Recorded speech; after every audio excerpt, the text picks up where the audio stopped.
Hello everyone, it's Skill Up here with another Division video. Tonight I cleared Clear Sky on the challenge mode, which was very exciting and something I really enjoyed. Check my channel to see a full guide on that. It's really not that scary, so don't worry, you'll be able to do it just fine so long as you go in there with the right sort of group. I didn't get anything of note in terms of drops, but Marco Style, who I ran the run with, he actually did, and he got the SAS G-type shotgun called the Medved, which is the new high-end named weapon, which is dropped. And you know what? It's actually not a bad shotgun. Marco was very generous. He actually gave me this thing so that I could provide a review out to all of you. So that's what this video is about. So let's get stuck into what the Medved is. So obviously it's one of the SASG type 12 shotguns, which means it has a very high rate of fire and a lower sort of base damage per shot. But it's the rate of fire that really sets this thing apart. Nice and quick. And also its magazine size of 7 is quite generous. The other thing I will point out is that it has one of the fastest reloads of any type of shotgun, because it actually reloads this magazine in one clip as opposed to having to feed each individual shotgun in or shell in. So as you can see, we're emptying it here and we're now reloading the weapon, and boom, one clip straight in, we cock the weapon and off we go. So it's a really nice quick reload speed. This actually is, in many people's opinion, including my own, one of the best sort of archetype for shotguns. It's really forgiving in terms of aim. A lot of shotguns you'll find, you'll shoot them and you'll actually kind of, once you'll miss, there's a big window before you can fire again. Whereas this one, you can actually fire really quickly, as you can see, which makes it a lot easier to aim. It's a lot more forgiving. It also works really well for console players, because I guess one of the biggest challenges that console players have with shotguns is that aim is just so much more difficult. So this is a really good weapon to use from that perspective. Now, getting stuck into the talents on this thing, we will check those out and we'll see. It's not appearing there. There it is. Yeah, we'll see that there's 3 talents, of course. The first one is Unforgiving. Missing health segments increase your damage. 1 missing health segment is 10%. 2 missing health segments is 23.5%. Now, this is a talent that you sort of don't want to use all that much. You don't want to be losing health. However, the reality is that we do. And certain builds, losing health is a pretty core part of what you do. So, for instance, if you're running a tanky build, you're probably going to be losing health a fair amount. If you're running, say, a Lone Star, 4-piece Lone Star build, where you're constantly up in the face of your enemies and you're going to be losing health frequently, this is a pretty good talent to have. So look, I don't personally like banking on this talent, but it's hard to argue with 23% extra damage. Also worth noting, this is since it's quite a strong gun in PvP.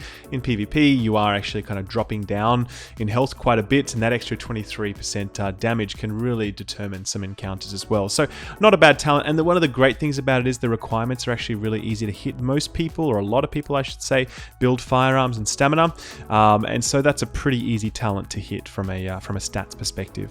Next up, we have Ferocious. Now this one is a lot harder to hit from a stats perspective. In fact, it's probably one of the hardest to hit in the game at the moment, because it requires you to have 2,000 of each stat. Most people who run electronics build, or balance builds like I am, I should say, are generally running in the vicinity of around 17k skill power, electronics, excuse me, because they're getting their skill power from their mask and from their backpack, bonus stat roll on that, rather than from raw electronics.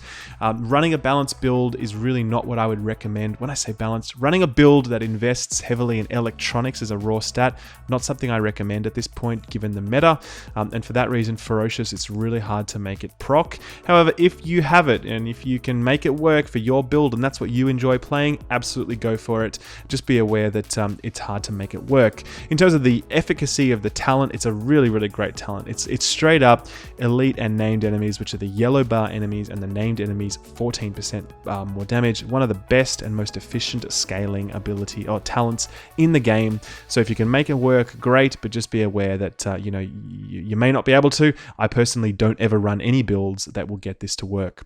Finally, Destructive. Armor destruction value is increased by 18% when using this weapon. Very important to note, this is only on PvE armor, not on player armor. So it's only on the PvE environment, never in the Dark Zone against other players. But it's straight up 18% more damage when using this weapon. And the interesting thing is that enemies actually have more armor than they do health, right? So you're during the entire life of an enemy, you are doing more damage to their armor than you are to their health. So it's a really, really efficient stat, because anytime they've got an armor bar up, you are doing 18% more damage to that target. So Overall, look, to be honest with you, okay talents, not fantastic. Unforgiving, it would have been nice if it was something a little bit more damage focused, but I get it. It's situational. It's encouraging kind of like up in your face gameplay with a shotgun where you're typically going to be losing health fairly often. So it kind of fits with that build, and it's nice from a talent or stat perspective. Ferocious, not great. Given the requirements, very hard to hit. Really, Ferocious belongs down in this third slot, the free slot. And finally, Destructive, as I said, extremely efficient talent. Makes this weapon even more effective in a PvE environment, so really nice to have. One of the challenges with this weapon that you'll find as well is that it actually only accepts the small type optical mods, which, funnily enough, I don't even have one of those on me now. They're quite rare to get. You know, you'll generally have a lot of large type or sort of any type optical mods, but you're going to have very few small types. So just be aware of that. You might have trouble finding You might have trouble finding a good one. And finally, in terms of how you would mod this for the magazine, you're really going for weapon damage. I don't like rate of fire on shotguns because really, when they're firing really fast, it can actually be quite difficult to manage the kick on them. And you can see even with this one, and I'll show you something interesting as well in just a moment, that there's actually a fair amount of kick on this that you need to be aware of. So I like to go for weapon damage when it comes to a shotgun. You'll see here that it says I'm going to get more DPS out of this thing if I go through rate of fire, which technically is true from a throughput perspective, but I personally prefer each bullet to hit harder than for me to be firing faster, and I also prefer a more stable weapon most of the time. So if we put on that weapon damage mod, as you can see, it brings us to 92k, and I'm going to show you something. I'm just going to show you full rate of fire. If I'm not trying to correct for the weapon, you can see that it really starts to kick up at the end. Right, that's the sort of standard recoil on that thing. Obviously, you can't mitigate the recoil through a stability mod on the underbarrel. There's no underbarrel slot on this, so you're kind of just stuck with whatever recoil you get. The accuracy in terms of the reticle spread is not something you need to worry about with this type of weapon, so don't put accuracy on this thing when you do put an optical mod on it. Put on crit chance and put on headshot damage. That's what you're aiming for. Now, the last thing I'll show you is a bit of a trick that a lot of people know, but a lot of people don't, and that is with this talent, which is called One is None, which I'll show you here. This will actually refund, headshot a hostile to have a 50% chance to not consume the bullet, okay? Now, the interesting thing about a shotgun is that when you fire it, it actually fires 8 bullets at once, as you can see there, right? You see all those damage numbers flying around? That's 8 bullets at once. Each of those count as an individual bullet, right? And each of those has a 50% chance to not consume that one round that I just fired. So as you can see, I've got 13 bullets, and I've just fired. I got my 13th round back, and it's back. And it's back, and it's back, and you can pretty much do this forever, to be perfectly honest with you. So obviously training shotguns, headshots on a target in a PvE environment is really easy to do, and it just lets you maintain endless ammo on this shotgun so long as you can maintain the stability on the weapon, which you can see I'm having some trouble doing at this point. So yeah, in terms of how this might synergize with different builds, I mean, yeah, it works really well with a Sentry's Call because it's nice and quick, and it's easy to fire off quickly into someone's head to get the 3-stack of Sentry's Call on it. Great shotgun for that purpose. And obviously it works really well with a 4-piece Lone Star. If you had, say, 2 of these bad boys, or another type of shotgun or whatever, you could basically just switch back and forth between the 2 of them, never having to reload. I know you don't have to reload if you're constantly landing your headshots, but we know that we all don't. We don't hit all our headshots all the time. So look, I will say this as well. It's pretty much the best looking weapon in the game for my money. It's just a really, really schmick looking piece of machinery. I like it from that perspective. Will I be using this? I probably will give it a good go, to be honest with you. I'll look at how I can build around it. I'll look at maybe getting another one of them and running it with my Lone Star set for some fun.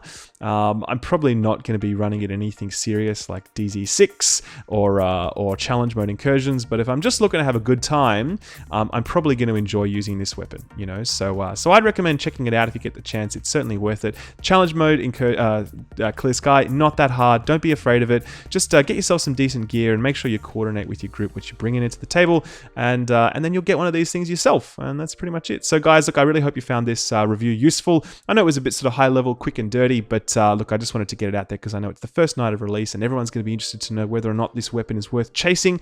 And in my view, yeah, it's worth chasing. It's fun. It's definitely not amazing, but it's a nice, fun weapon that I think you'll like, and it looks cool. And who knows what might happen to high-end weapons in the future? Maybe they'll get buffed, and maybe, you know, for all the talents will be activated on them for free, like everyone is suggesting, which sounds like a great suggestion to me. But we'll wait and see how that might go. But anyway, guys, whoa! If you are sorry about that, if you enjoyed this video, I really drop a like. That'd be fantastic. It's a huge help to me. And if you haven't subscribed yet, please hit that subscribe button now. I'm going to E3 if I haven't mentioned that before, which I know I have, but I'm mentioning it again. I'm super excited about that. It's been something I've wanted to do for years and years, and I'm finally getting the chance to do it. I'm going to be meeting with the massive guys over there, talking about the new expansion Underground. So check out all the news on that on my channel. I'm going to be covering it end to end. So stick around for that, guys. I hope you found this useful. Thanks very much for watching. Take good care now, and I'll see you in the dark side.